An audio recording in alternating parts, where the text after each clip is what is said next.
So our next speaker I'm going to introduce is Dan Wakelin of HCG, and Dan's going to take a slightly different approach. He's going to give us case studies, 2 case studies, and it's all about employee engagement in the post-COVID workplace. Please welcome him to the stage.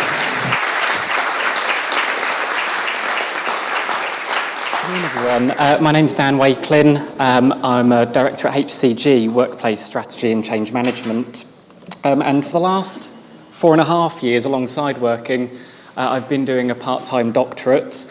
Why, I hear you ask, goodness only knows. Foolishness, I think. My topic really has been around employee engagement and how we as workplace professionals can do something to contribute positively to the employee engagement within our organisations. So I started this journey pre-COVID, and I was exploring what an activity-based working environment might do in terms of employee engagement. And it very quickly became clear that I was not going to be able to do that without thinking about hybrid working. In the world that we live in now, it's very difficult to disentangle those two things. So I looked at 2 case studies, and I conducted a series of interviews and observations across those 2 different organisations. And as it was said, this is a slightly different piece of research because this is much more qualitative. This is based on people's lived experiences, so no graphs and data for you here, unfortunately, but lots of words and thoughts and feelings that we'll be talking about. So the 2 organisations that I've been exploring moved to activity-based working during the period of the lockdowns. However, both were designed pre-COVID, and so they were designed around the mix of activities that those organisations were doing in a pre-pandemic world. The names of the organisations I've got on the screen here are both pseudo-anonymised. Gosh, difficult to say. So that is really to protect the organisation's identity, but also the participants in the research. So in the first, Herne Hill University, I've got a mix of academic and professional staff who were both sharing one activity-based working office. And at the Western Fayval Institute, it was a space for the operations teams who were supporting the work of scientists on other floors within the building. So my research is really looking at employee engagement as a concept, and I have chosen to use the definition that is shown on the screen here that incorporates the concepts of vigour, dedication and absorption. So vigour is really about mobility and energy and what you can see and feel. Dedication is around the sort of feelings of pride that you might have working for your organisation. And absorption is about people's ability to focus and get into the zone. So when I was doing my research, I was trying to use these everyday terms rather than vigour, dedication and absorption, which feel like quite academic terms which we don't necessarily use every single day. So some of the findings then, hybrid working has really altered the very deep-seated expectations about how and where people work. In my 2 case study organisations, there was a real sense that spending time in the office had gone from being the default norm to being an exception, really. That change was made very clear even after restrictions had been removed in terms of the COVID and lockdown restrictions. The offices were far less populated than they might previously have been. And many of the people that I spoke to used the terms activity-based working or agile working interchangeably with hybrid working. For them, the only important thing was that they could choose where they were working. One of the key underlying assumptions about activity-based working is that people will switch between settings. So we'll choose the appropriate setting for the activity that we're undertaking. And choosing not to switch has historically been something that we might consider as rule-breaking, a very great transgression within an activity-based working environment. Whether people were deliberately defying the rules or simply didn't know the protocols, it was definitely something that we felt we had a compelling reason to switch because we were getting something from it, but we were also potentially depriving others from what they might need if we were hogging a workstation for an entire day without needing it. However, in a thinly populated office, that changes. We are no longer depriving anybody of any other setting because there's a much greater provision of them compared to the level of occupancy. So the compelling need to switch disappears in a hybrid environment. That's exacerbated by the fact that a number of our engagements with people, our collaboration, has moved on screen. It means that we spend less time moving between different collaborative settings, and we spend more time collaborating with people in front of the screen. I was told by some of my research participants that they'd even introduced things like fire break days in order to focus and get in the zone when they're working at home, which just talks to the amount of collaboration that we must be doing in the times that we're also in the office. So the thinly populated office fundamentally changes what it means to be activity-based working. The routines and the rituals that come to create a sense of insideness are the sort of things that help us to feel a sense of belonging. It is through the participation in these routines and rituals that we get to know a place and that we become to feel a part of it. My findings have demonstrated that the presence in the office provides an enhanced sense of belonging for those who are spending enhanced periods of time there. So somehow, people who have spent more time in the office have given themselves special privileges to shape and define the rules of how that space works. One of the most interesting that I observed was a deviation from the intended practice for these activity-based working spaces. So a move from non-allocated desks to a very informal allocation of spaces. So for some, the ability to choose a work setting actually resulted in them actively choosing not to move. And the level of departure from that intention for non-allocated workspaces was laid bare when I heard that someone had taken my spot. How is it even possible that one has a spot in an unallocated workspace? Another notable example of this, what I've called an informal loyalty scheme, is one of my interview participants was told that a set of administrators were appropriating a series of desks every day because we're here every day.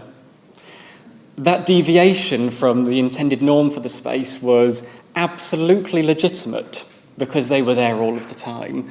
So this informal loyalty scheme has given them a special privilege and access to that space.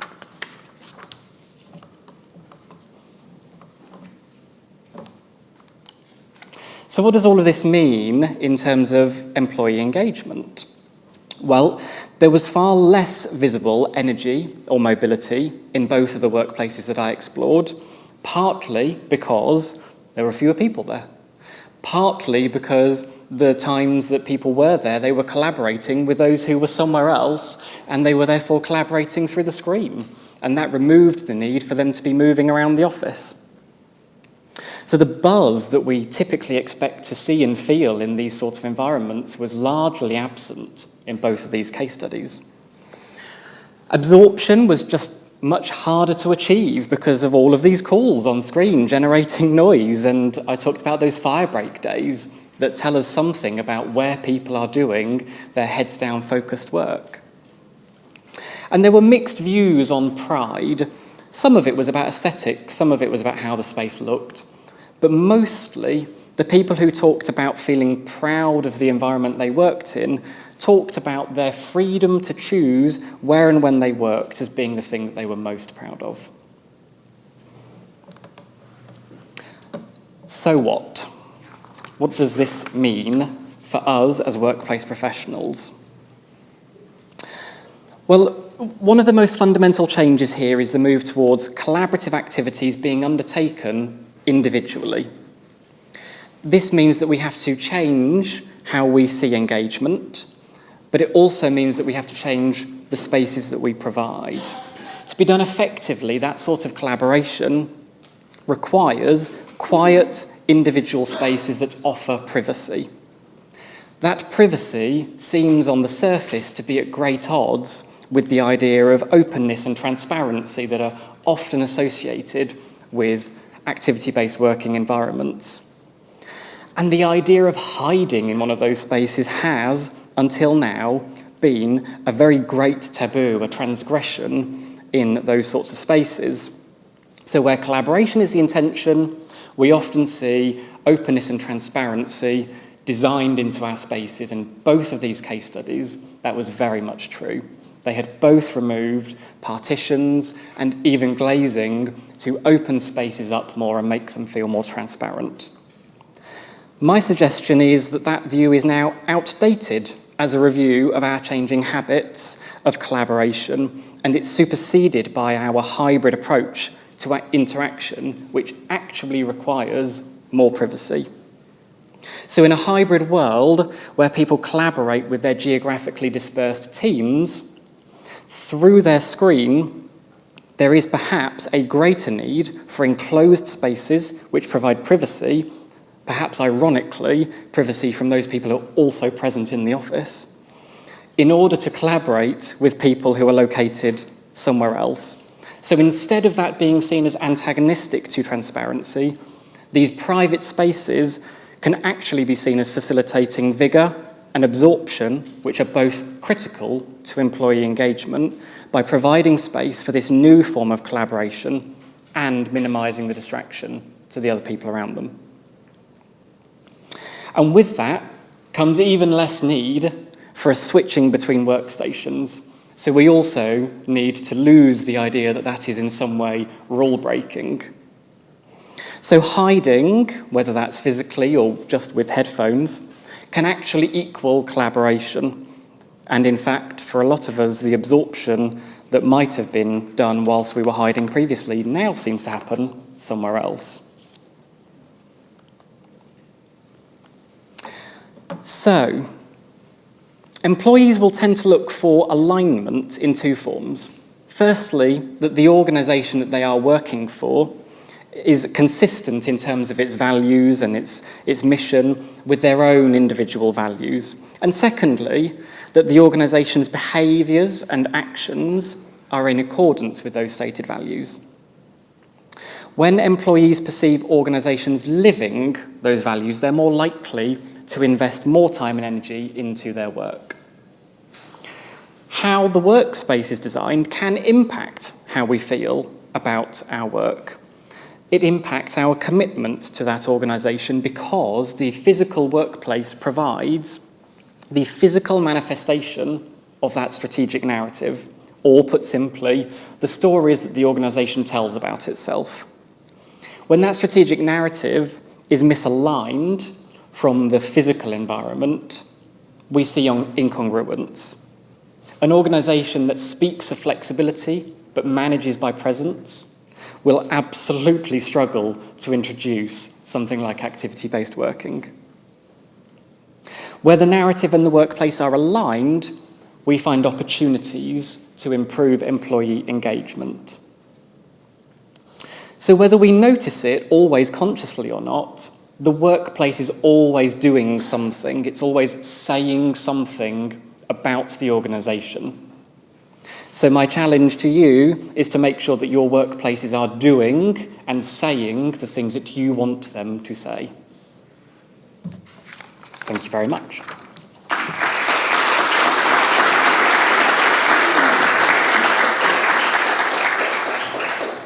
Thank you, Dan. I'm sure we've got some questions. This is quite interesting. I'm trying to work out if you're a visionary or a heretic. What I've written down, I'm going to ask you a question. What I'm going to ask you a question is,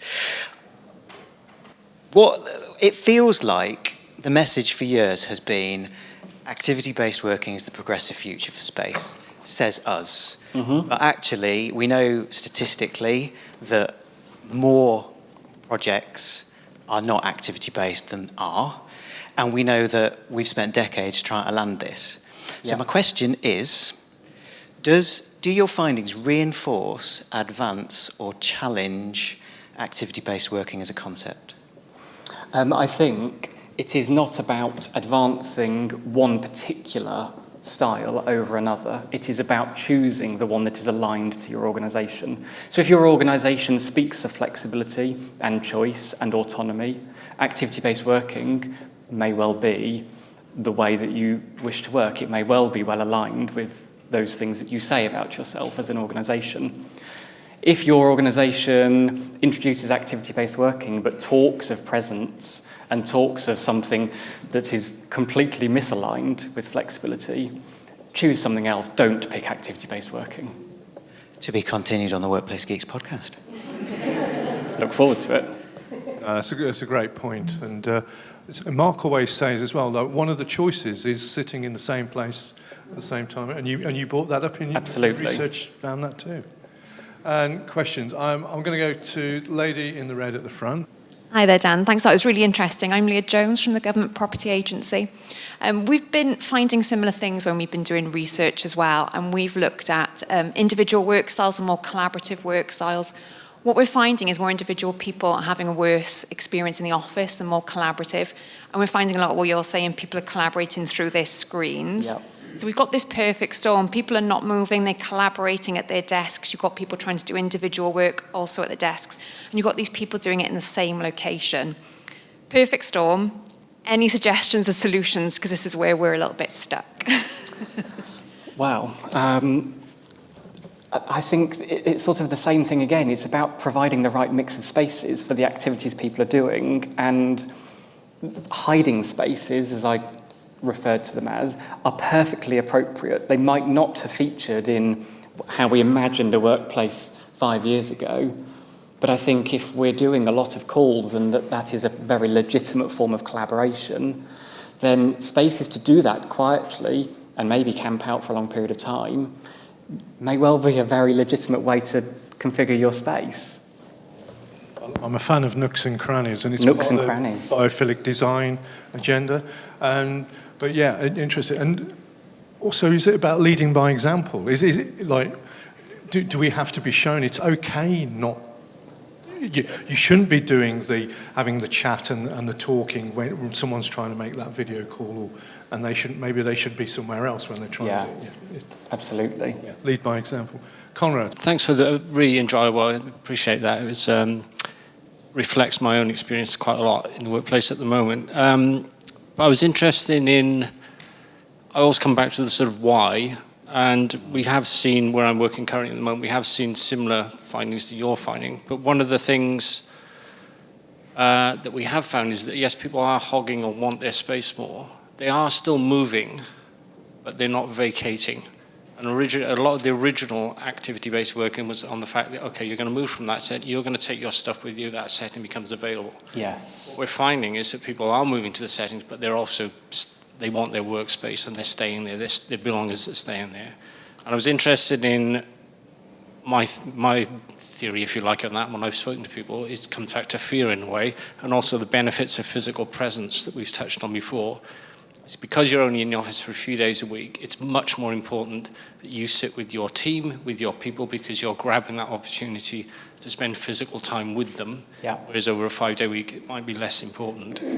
And that seems to be driving a lot of that. And I was wondering if that came up in your studies, or was that something that was addressed at all?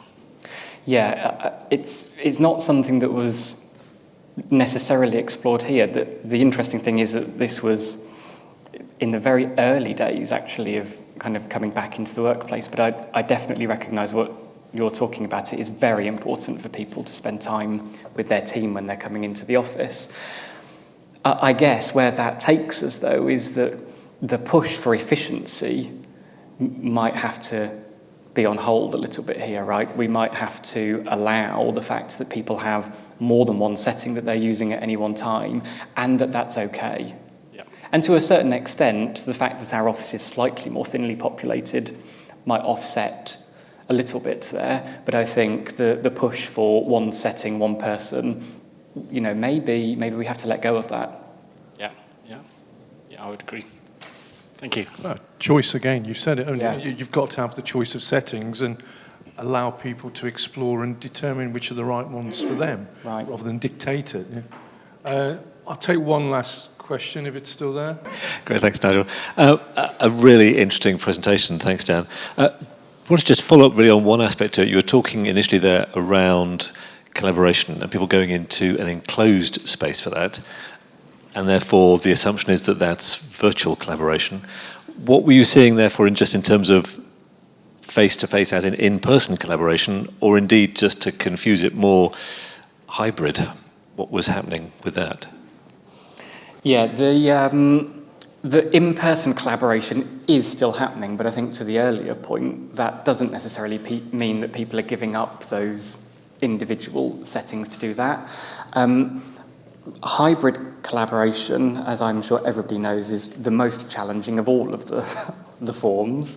The settings in which that happens are harder to get right, I think, because that really does need to be an enclosed setting, I think. As soon as you put that in an open space, the people in the other side of the screen don't really know what sort of impact they're having on everyone around them because they can't see that. They don't know the sort of setting they're in. So it sort of brings me back to hiding places are super important because even for that hybrid form of collaboration where some of you might be in person, you want a bit of privacy, a little bit of protection from what else is going on. And I think other people want you to have that as well. Yeah, it's back to the acoustics and the sound, isn't it? Great, thank you. Okay, I'm going to move on. And can we give Dan another big round of applause? Fascinating.